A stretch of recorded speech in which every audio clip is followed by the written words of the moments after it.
débat oyo bato basalaka oyo tosalaka du jour au jour partout okoyoka bato balobi pourquoi ko fêter parce que ekomamite problème c'est que ça y a origine il y a date wana le 25 décembre et ça la fête il y a un faux Dieu parce que nous savons un seul vrai Dieu c'est Jésus-Christ.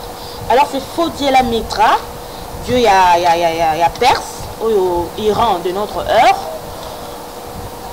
On l'appelait Dieu Soleil parce qu'il disait que non, il portait la lumière après le solstice d'hiver, donc la nuit la plus longue. Lui, il venait avec la lumière pour éclairer les gens, tout ça, selon ma croyance. Alors qu'on célébrait chaque le 25 décembre. Alors, Tango, empereur Constantin, avec se converti dans le christianisme, a créé ce que, à mon avis que non, ampleur, il y a fait il y a un faux Dieu wana Mitra Isaki Makasi dans temps wana et qu'on crée fait la Bible a créé la naissance de Jésus-Christ devant nos fêtons maintenant après la date wana pika il y a le 25 décembre bazuka faux Dieu na bango ndo fêter wala balusi et comme la naissance de Jésus-Christ pasteur le 25 décembre la Bible c'est fête païenne et non fête chrétienne bazalaki ko vivre dans les ténèbres na kati ya molili bato bayeba kité bazali ko gumbemela banzamba bikeko kosambela biloko bakoki kosambela te bazali kati na ténèbre bazana molili baye biloko bazosala te ina ote koluba yango date wana le 25 tu es déjà que non bazali ko célébrer un faux Dieu bazaki nzambe te sinon bango yena zo porter lumière or la vraie lumière c'est Jésus-Christ mais pourquoi pas une autre date bozuka la même date wana ka bazako fêter faux Dieu wana bozuka yango bo balusi yango lisusu biso ba chrétien to komi pe fêter yango peut-être c'est belé na Bible pourquoi pas le 25 décembre parce que maintenant fêter déjà faux Dieu mais il y a voilà meilleure vie bonne année à tout le monde qui sont en train de nous suivre en ces moments vous êtes partout dans le monde voilà que Dieu vous bénisse déjà là je souhaite vraiment la bienvenue dans cette chaîne La Voix Céleste télévision na biso moko ba nzambe kaka mbi to la Voix Céleste nzela ya lola toujours kende toujours malembe to kokoma yango avec notre Seigneur Jésus-Christ. En tout cas merci d'être là bien-aimé. Le lot nous allons partager de très bons moments na kati émission Oyo parce que les livres vraiment figés hein. Moi je pense que c'est vraiment important si je to le bela mokolo lelo to uti bongo ko 6 à 2017 to bandi 2018 mais tu fais tac. Il y a de fêtes où tu fais tac en 2017 comme le 25 décembre tu fais tac bongo la naissance de Jésus-Christ nous sommes chrétiens presque le chrétien du monde entier tu célèbres la fête Oyo et puis le 1er janvier il y a bon nouvel an voilà mais non le 25 décembre une fête chrétienne parce que nous célébrons la naissance de notre Seigneur, de notre Sauveur, Jésus-Christ de Nazareth. Je pense que tout chrétien quand même se sont obligés hein, de célébrer cette fête parce qu'il a vu que c'est la fête de son Seigneur, c'est la naissance de Jésus-Christ le 25 décembre. Mais il y a des questions est-ce que le 25 décembre c'est réellement la date de naissance de Jésus? Est-ce que Jésus était né le 25? Bible et comment bongo? Ou bien les chrétiens de l'église primitive, est-ce que fête à Noël? L'apôtre Paul, l'apôtre Jacques, Saint-Tiche, Évodi, Timothée, Tite, tout ça, est-ce qu'ils ont célébré cette fête de Noël? Parce que moi je sais que dans la Bible il y a des fêtes, nous avons rappelé ça, qui est comme fête à Pentecôte, fête à Tabernacle, fête à Pâques. Voilà. Mais est-ce que Noël est appelé dans la Bible? En tout cas, il y a tant de questions. Est-ce que Noël c'est une fête chrétienne ou bien une fête païenne? Parce que tout qu'on fait le 25 décembre 2018, on refait encore, nous les chrétiens, nous disons que c'est la naissance du Christ. Mais dans la Bible, c'est comme s'il n'y en a pas. Alors, chrétien, comment Noël et Uta Wapi, et Banda Wapi, Nanya Pona date où il y a le 25 décembre. Ce sont là des questions que je me tourne. Aujourd'hui, nous aurons quand même des éclaircissements avec celui qui est notre invité, un homme dédié au programme de CPI Azala, invité pour que avec le service vraiment on a point wana toyeba Noël Noël. Il est avec nous. C'est le pasteur Timothée et le pasteur de l'église Nzambe Malamu Fepako. Il y a les patriarches Aïdi Nabala, voilà. Il dirige la paroisse de Bandal ici à Kinshasa. Et il est aussi pasteur de la district de Funa, avec le GP district de Funa et église Fepako. Tozana est sur ces plateaux pour parler avec lui concernant cette date du 25 décembre. Il est là avec nous. Bonne année, papa. Merci, merci, pareillement. Voilà, merci. Boni. Non, ça va, par la grâce de Dieu, il m'a exalé. Je sais vraiment que Yambayo na plateau na biso pour que to solo là na likambo oyo il y a Noël pasteur le 25 décembre. Est-ce que c'est la naissance de Jésus-Christ? Oui, merci beaucoup maman la joie. Nayebi que moana Noël na Bible est comamité mais la naissance de Jésus est comamité. Bon, quand on parle de la naissance de Jésus et sengeli to yeba Jésus azana nipo na biso. Avant de répondre à la question autour ningai, na ko préféré to meka ko zoli komi moko. Oui, koki ko éclaircir biso sur la naissance de Jésus et qui est Jésus. Nous sommes dans le livre d'Ésaïe, chapitre 9, verset 1 jusqu'au 5e verset. Le peuple qui marchait dans les ténèbres voit une grande lumière sur ceux qui habitaient les pays de l'ombre de la mort. Vous avez dit Ésaïe 9, hein? Oui, Ésaïe 9, chapitre 9, verset 1 à 5. Okay. Nous reprenons. Le peuple qui marchait dans les ténèbres voit une grande lumière sur ceux qui habitaient les pays de l'ombre de la mort. Une lumière resplendit. Verset 2. Tirant le peuple nombreux, tu lui accordes de grandes joies. Il se réjouit devant toi comme se réjouit à la moisson, comme on pousse des cris d'allégresse au partage du butin. Verset 3. Car le joug qui pesait sur les bâtons, qui pesait sur lui, les bâtons qui frappaient son dos, la verge de celui qui l'opprimait, tu le brises comme à la journée des mendiants. Car toute chaussure comportée dans la meule et tout vêtement guerrier roule dans le sang, seront livrés aux flammes pour être dévorés par le feu, car un enfant nous est né, un fils nous est donné, et la domination reposera sur son épaule. On l'appellera admirable conseiller, le Dieu puissant. Voilà. Na introduction na biso eloko ya liboso tokoki koyeba ezali débat vraiment gloire à Dieu pour na cause occasion oyo débat oyo bato basalaka oyo tosalaka du jour au jour partout okoyoka bato balobi pourquoi ko fêter parce que ekomamité mais eloko ya liboso na kati ya verset oyo koya ya Jésus-Christ sur la terre awa bazotalisa le peuple qui marchait dans les ténèbres. Les peuples qui marchaient dans les ténèbres, au bazolo bela awa, et zabanan, c'est nous. Sur ceux qui habitaient le pays de l'ombre de la mort, biso, ndeto bandaki kofanda dans les ténèbres. Biso to bandaki kofanda kati na kufa. Na koki ko expliquer yo, kufa wana na ndenge nini. Tozalaki na kati ya molili, toyebaki vérité te. Mutu na mutu abandaki kosala n'importe quoi, soi-disant pour aluka lobiko na ye. Si je me rappelle le temps où biso tokolaki ezalaki na makambo ebele.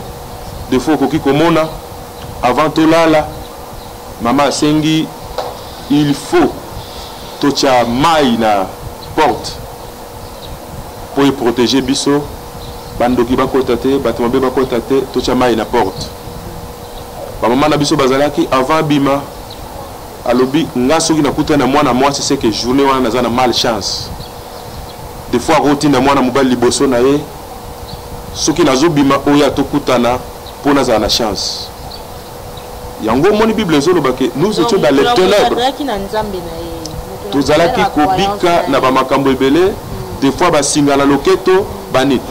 Mais awa pona kobota ma Jésus nde bazoloba le peuple qui marchait dans les ténèbres voit une grande lumière. Donc Jésus est la lumière pour nous.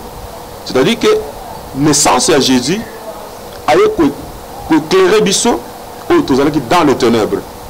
Comment tozalaki na molili, toyebaki nzambe ya solote, tozalaki kosala n'importe quoi. Poto luka lobiko tozalaki mutu na makambo eza ebele soki na bandi koloba ngo sikoyo ekoki kozwa biso ata ti ekosila pete oyo tobandaki kosala parce que nous étions dans les ténèbres toyebaki nzambe te. C'est pourquoi Jésus azoloba je suis la lumière du monde. C'est-à-dire que eza lumière oyo aye kongengisa biso lelo tokomi na makambo ebele oyo tofungwami nango oyo toza éclairci à partir de Jésus. Mais Jésus oyo azanzam. Mais ezan un moment où il y a botamaki le kola moto sur la terre. Kotala tango bazolo babatu oyo bazalaki na kati ya molili. Soki lelo tozondima ko fêter pour la naissance de Jésus, c'est-à-dire que quelque part tozali reconnaissant pour la de Sigotouti.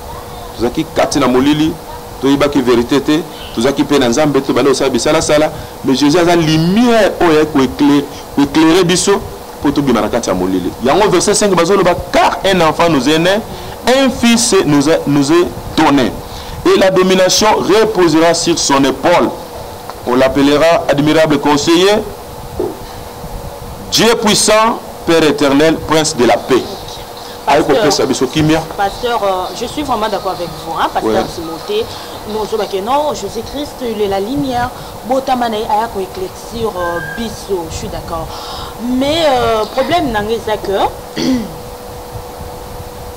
Bible, est-ce que Bible est biso to fêtaka naissance à Jésus-Christ, tout comme ça comme chaque année, nous fêter botama Jésus-Christ.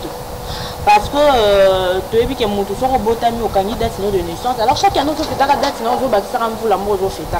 Il y a Jésus-Christ. Est-ce que vraiment la Bible et c'est bien que non tout fait ta naissance il y a Jésus. Est-ce que c'est important? Voilà ce que je voulais demander. Est-ce que c'est vraiment important que biso ba chrétien tout fait ta naissance il y a Jésus-Christ? Oui, merci beaucoup maman. J'espère que makambo tozoloba et sengi tozala na référence ya makomi na kanisi tozali na verset mususu ya mibale o tokoki kosola pona lelo toujours sur la naissance de Jésus. Luc chapitre 2 verset 1 non verset 8 jusqu'au 11e verset nous lisons. Il y avait dans cette même contrée des bergers qui pesaient dans les champs l'éveil de la nuit pour garder leurs troupeaux. Et voici un ange du Seigneur leur apparut, et la gloire du Seigneur resplendit autour d'eux. Ils furent saisis d'une grande frayeur, mais l'ange leur dit, ne craignez point, car je vous annonce une bonne nouvelle qui sera pour tout le peuple le sujet d'une grande joie.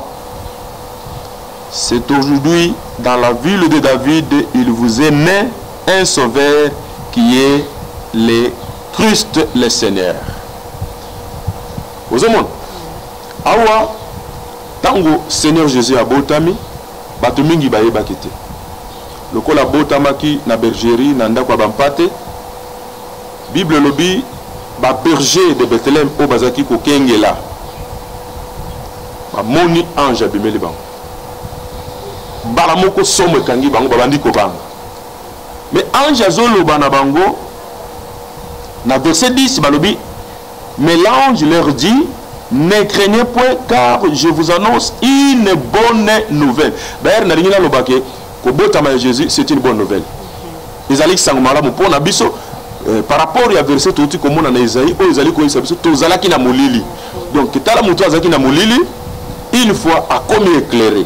Éclairage moko pour éclairer donc c'est une bonne nouvelle pour la mutu wana. O azaki na molili azomonate mais lumière moko eye. Je vous annonce une bonne nouvelle qui sera pour tout le peuple le sujet d'une grande joie.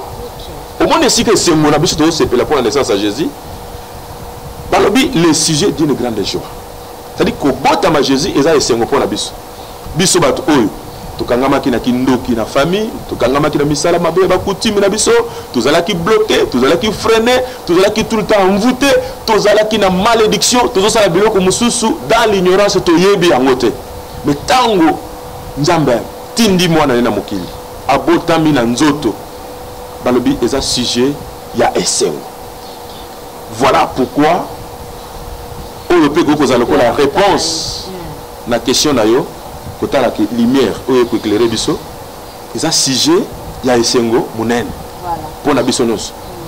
Et puis na point au lobby eza na bato mingi oyo bazoloba est-ce que fête oyo eza biblique, est-ce que fête to ko fêter en mama tala na no ba ange na Nzambe batiki trône ya Nzambe batiki gloire na lola na likolo bakiti pour annoncer la naissance de Jésus.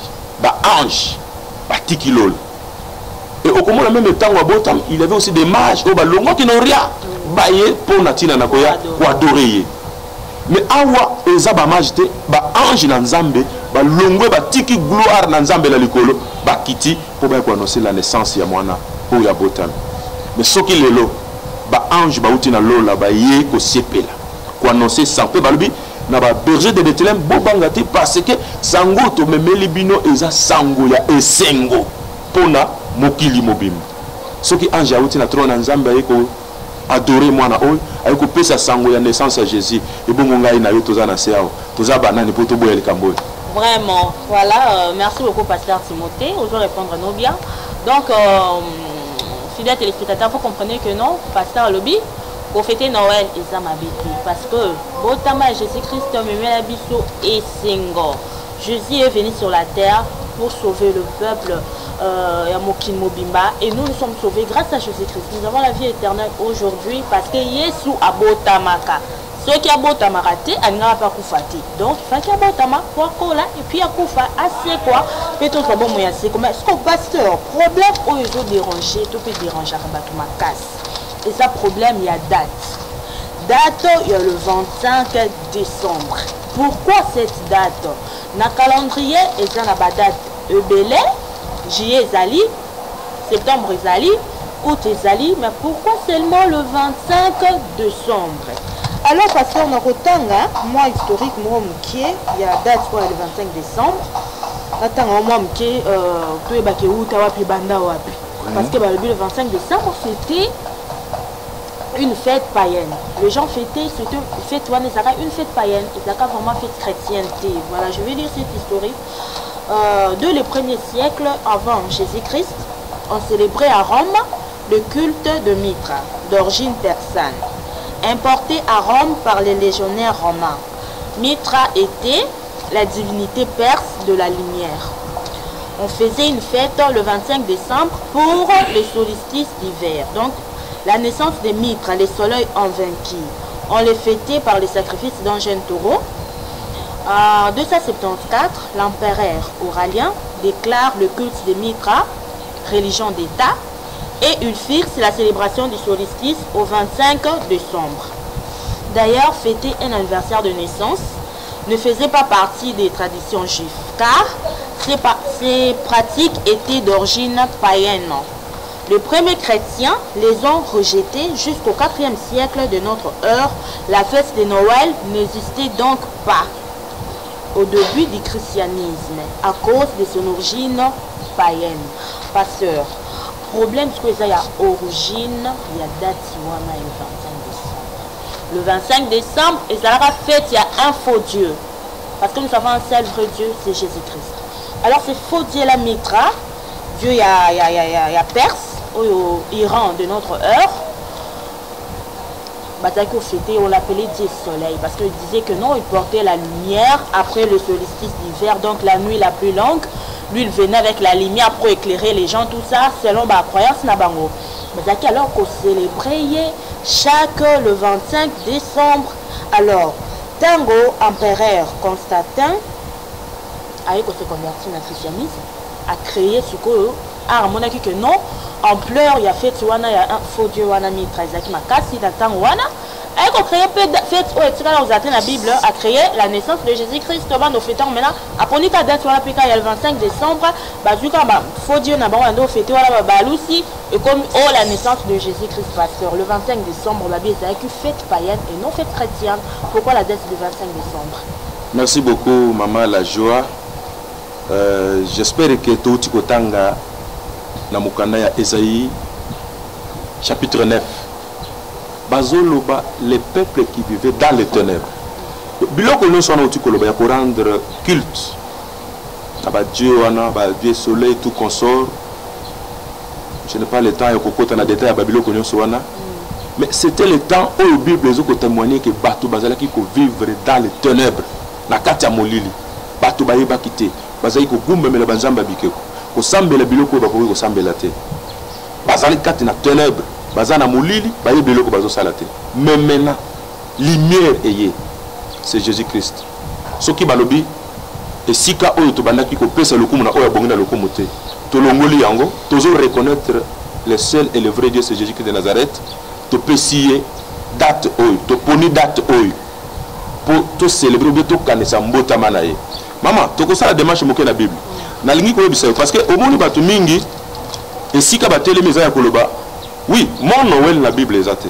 Noël, mon wana est biblique. Mais la naissance de Jésus est biblique. Tu vois comment on a versé? Ou tu vois que même ange va outil na trône ensemble, va pour glorifier Jésus ou pour annoncer naissance naïe. Bon, et si quand tu bazo le bamakamosusu, est biblique, est biblique. Ngana ko bisa que nzamba keli mutu na se moyi, nzamba pesi mutu pouvoir, nzamba pesi mutu makoki. Nous osons na mukana na Genèse chapitre 2 verset 19. Nous lisons: L'Éternel Dieu forma de la terre tous les animaux des champs et tous les oiseaux du ciel, et il les fit venir vers l'homme pour voir comment il les appellerait, et afin que tout être vivant porte le nom que lui donnera l'homme. Et l'homme donna des noms à tous les bétails, aux oiseaux du ciel et à tous les animaux. Nzambe akeli mokili, akeli biloko nyonso. Mais chose grave, Bible lobi Nzambe ayela biloko nyonso ya akeli, abengi mutu ya akeli. Kitala pouvoir Nzambe apesi mutu. Nzambe lobi na mutu yo kopesa ba kombo na biloko oyo. Pourquoi pas Nzambe ko kopesa ba kombo ye moko te tant que créateur. Alobi mutu yo kopesa kombo na biloko. Donc le loti to lobaka to moni nyama moto di lion. Nzambe mtapesa kombo lion te. Eza mutu. To moni antilope, Nzambe mtapesa kombo antilope te, eza mutu. Par là qu'est-ce que vous voulez dire? Nalingi koloba tout simplement que Nzambe pesi mutu pouvoir ya koloba pe ko pesa ba kombo na kata biloko nyonso. C'est-à-dire que eza na makambo mingi oyo ezali ebongisa mpe na bato. Parce que ce qui te le dit, non, Noël est la biblique et comment la Bible même la Bible batonné ba komaki yango. Donc en bref, nalingi kolobaka que le 25 décembre, eza date oyo Jésus a botamité. Mais eza date oyo batu ba chrétien ba fandi ba kanisi ke na date oyo to bongisi ko rendre hommage ko pesa lokumu na mbotama ya nkolo na biso. Pasteur, pourquoi pas une autre date? Parce que la date est zébélée na hôtel Koloba yango. Date voilà le 25, tu as dit déjà que non, bah ça célébrer un faux Dieu. Voilà qui nous embêtait, sinon bango il a porter lumière. Or la vraie lumière c'est Jésus-Christ. Mais pourquoi pas une autre date? Bozuka la même date wana ka ba fêter faux Dieu wana bozuka yango bo balusi yango lisusu biso ba chrétien to komi pe fêter yango. Peut-être c'est belé na Bible. Pourquoi pas le 25 décembre? Parce que maintenant fêter déjà faux Dieu. Mais yango wana utaki koloba. Lokola eza date oyo ba ponaki pona ko pesa gloire na faux Dieu. Tango ba comprendre que oyo tozo pesa gloire za Nzambe te. Mais faut to longola mutu oyo na date oyo to kumisa za vrai Dieu. Où est le mal? Mais la Bible veut imiter mon qualité, pasteur. Moi, je veux imiter le monde. Ça, ce n'est pas imiter le monde. Donc, on a aussi que Nzambe a créé biloko nyonso, a pesi mutu a pesa bakombo. Na lobi malamu ke date oyo eza date oyo bato bafandi babongisi po bakanisa kambotama ya mokonzi. Ndenge moko toza pe na makambo ebele. toza soki toke na ngambo mokili tokokuta ta mosusu par exemple tolobi le 8 mars toyebi événement oyo ezalaka mais est ce que nzambe mpatie date wana eza nzambe te eza bato nde batie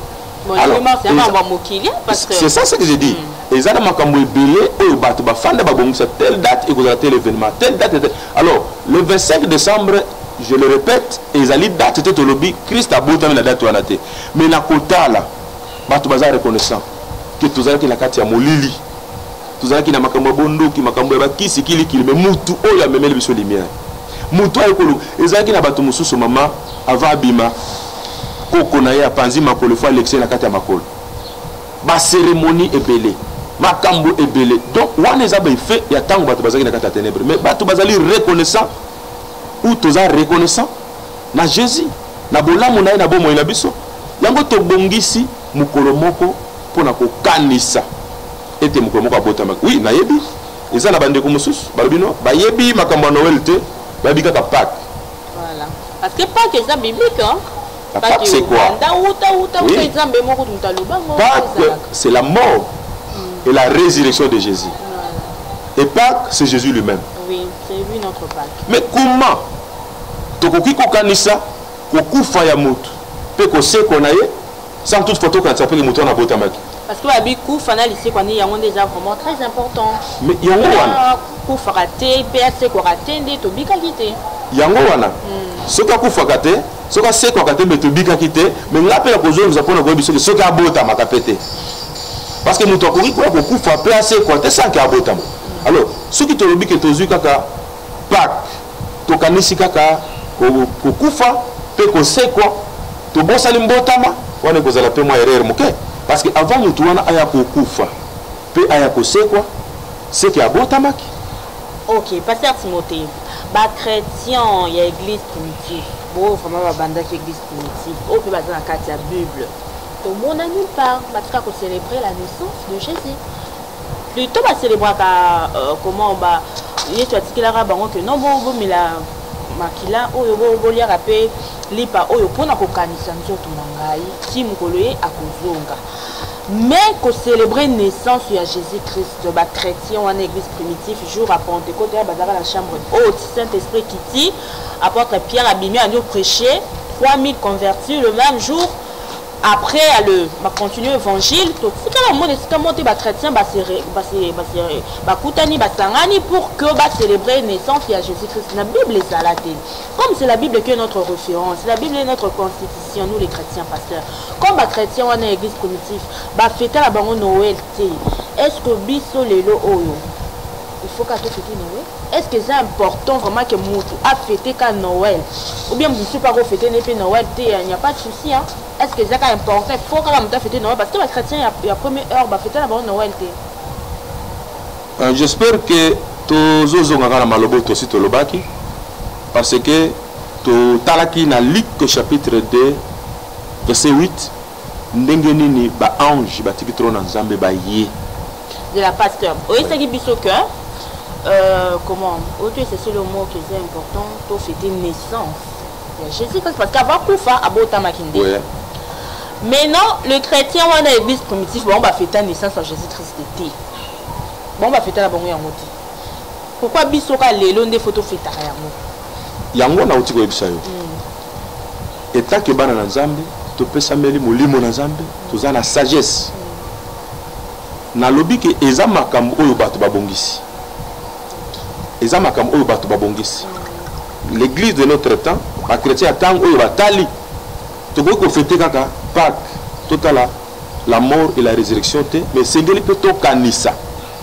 Mukolo oyo muto abote mama. Et ça même na bato musu lelo qui se nomme Dieu et qui ne l'est pas. Oyo tozo ba nakansi yo yebi même na mboka na biso il y a des dieux, Dieu tel bato batie ba date o bazo sepela. To bongisa mukolo songolo, eza mbotama ya tata songolo na kotanga komba mutu te. To bongisa mukolo boy, eza mbotama ya prophète songolo yebi yango. Bato bazo sa ba anniversaire, mais ceux qui tokanisi pe mbotama ya notre Seigneur et Sauveur qui est Jésus-Christ de Nazareth. Où est le mal? Donc biso to landi so mokindenge mokiba fetara ba faux Dieu na bango na biso pe to bikene to no fote pe o ya biso. To landi mokilité parce que na talisio ba ange ba uti na lola ba yeko sepela pour la naissance à Jésus. Ange auta ki na mokilité, ange auti na lola. D'ailleurs, ba berger de Bethlehem bazo banga. Anja libité bo banga te. Pour le reza mukolo sengo to memeli bino sango moko ya esengo pona mokili mopimba. C'est-à-dire que mutu azalaki na kati ya molili tango ba memeli lumière, mutu na fa comme esengo. Automatiquement mutu na fa comme esengo. Et zana batu mususu yango moni même ti lelo zana batu mususu na bazo comprendre te.